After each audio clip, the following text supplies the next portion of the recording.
Hello, नमस्कार. तर आज ना मी तुमच्यासाठी एक मस्त अशी झणझणीत रेसिपी घेऊन आली आहे, जी आहे आमच्या विदर्भाची फेमस अशी डिश, ज्याचं नाव आहे पाटवडी रस्सा. एकदम सिंपल आणि झटपट अशी बनणारी ही रेसिपी आहे. फक्त जे मेजरमेंट आहे ना, त्याप्रमाणे ह्याला करायचं असतं.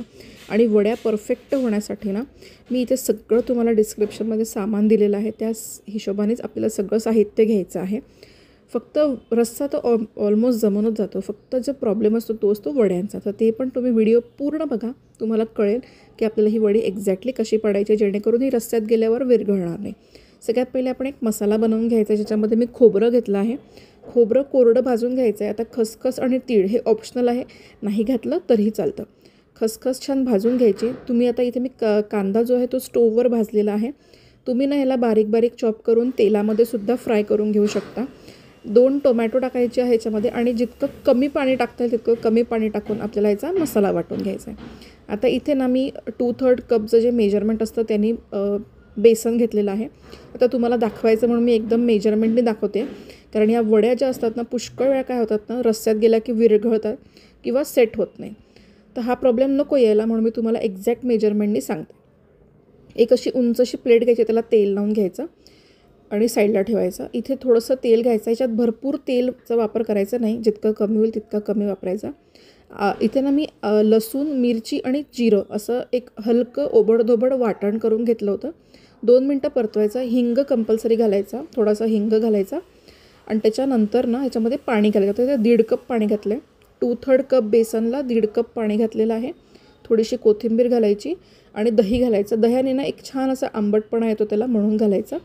आणि जशी ह्याला खदखद उकळी आली पाण्याला, लगेच बेसन घालायचं आणि विस्करनी ह्याला कंटिन्युअसली फिरवत राहायचं. बेसनाच्या काय आहे ना, लगेच गुठळ्या व्हायला लागतात आणि आपल्याला आपल्या वडीमध्ये अजिबात गुठळ्या नको आहे. जितकं चोपडं हे करता येईल ना, तितकं आपल्याला हे चोपडं करून घ्यायचं आहे. तुम्हाला जेनी सोयीचं पडेल ना, त्यांनी ह्याला छान असं फिरवून घ्यायचं आणि शिजवून घ्यायचं. मंद आचेवर करायचं, फुल गॅसवर करायचं नाही. आणि ह्याला फिरवत राहायचं. हे आपोआप शिजलं ना की असं काठं सोडायला लागतं. जेव्हा हे असं काठं सोडायला लागेल ना, याचा अर्थ तुमचं जे पीठ आहे ते व्यवस्थित शिजलेलं आहे. असंच ह्याला 1-2 मिनटं ठेवून द्यायचं आणि मग ह्याला गॅस बंद करून लगेच गरम गरम असतानाच ह्याला ताटलीत काढून घ्यायचं, जी आपण ग्रीस करून घेतली होती. हे शिजल्याशिवाय ह्याला काढायचं नाही आणि ह्याला घाई करायची नाही. ह्याला व्यवस्थित शिजू द्यायचं नाही, तर वड्या ज्या आहेत ना, त्या एकतर रस्स्यात विरघळतील किंवा छान सेट होणार नाही, मऊ मऊ होऊन जातील. आता ह्याला आता हे गरम गरम असल्यामुळे काय करायचं नाही, एखादी वाटी किंवा असा पेला असेल आपल्याकडे, त्याला तेल लावून घ्यायचं आणि ह्याला थोडंसं प्रेस करून सेट करायचं. थोडीशी कोथिंबीर आणि खोबरं घालायचं. आता ते थंड होईस तर आपण आपला रस्सा बनवून घेऊया. त्याच्यासाठी मी तेल घेतलं आहे. तेलामध्ये आपला वाटलेला मसाला घालायचा आहे. तुम्ही तेजपान पण घालू शकता. ह्याला परतवून घ्यायचं आहे. थोडीशी कोथिंबीर घालायची. मसाल्यामध्ये जेव्हा आपण कोथिंबीर घालतो ना, त्याचा सुगंध खूप छान उतरतो. जेव्हा हलकं हलकं ह्याला तेल सुटायला लागेल, तेव्हा आपली आलं, लसूण आणि कोथिंबीरीची अशी एक पेस्ट बनवून ठेवलेली असते मी, ती घालणार आहोत आपण याच्यामध्ये.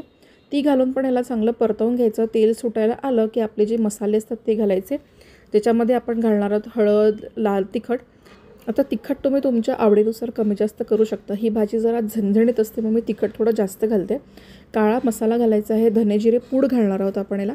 आणि आता आपण हे वाटण आहे ना, चांगलं शिजवून घ्यायचं आहे, कारण आपण जे मसाले घातले ना, त्यालासुद्धा आपल्याला चांगलं शिजवून घ्यायचं आहे. साईडला ना गरम पाणी करायला ठेवून द्यायचं आधीच आणि थोडं थोडं गरम पाणी टाकून हा मसाला चांगला शिजवून घ्यायचा, जोस्तोवर याला तेल सुटत नाही. आता मीठ मी आधीच टाकलं होतं, कारण मीठ टाकल्याने ना तर्री छान येते, तेल छान येतं, म्हणून आपण हे घालायचं आणि मसाला पण लवकर शिजतो. आता या मसाल्याला जोस्तोवर तेल सुटत नाही ना, जसं मसाला वेगळा आणि तेल वेगळा दिसत नाही, तोस्तोवर याला मंद आचेवर शिजवून घ्यायचा. जसं हे तेल सुटायला लागलं, थोडंसं गरम पाणी घालायचं आणि परत शिजवून घ्यायचं.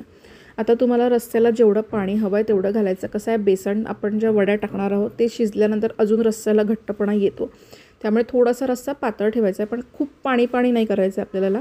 एवढी कन्सिस्टन्सी ठीक आहे. आता हे उकळतं आहे, तोच तर आपल्या वड्या झाल्या थंड, तर त्या आहे आपण कापून घेऊया. तुम्ही बघू शकता आपल्या वड्या एकदम परफेक्ट सेट झालेल्या आहेत, तेव्हाच त्या इतक्या छान निघून राहिल्या आहेत बाहेर. हे बघा, एकदम परफेक्ट झाल्या. अशाच व्हायला हव्यात. या जर जमल्या ना तर भाजी एक नंबर जमते. हे बघा किती छान सॉफ्ट झालेले आहे. आता ह्याला तुम्ही अशा पण खाऊ शकता. हे अशा नुसत्या खायलासुद्धा खूप अल्टिमेट लागतं.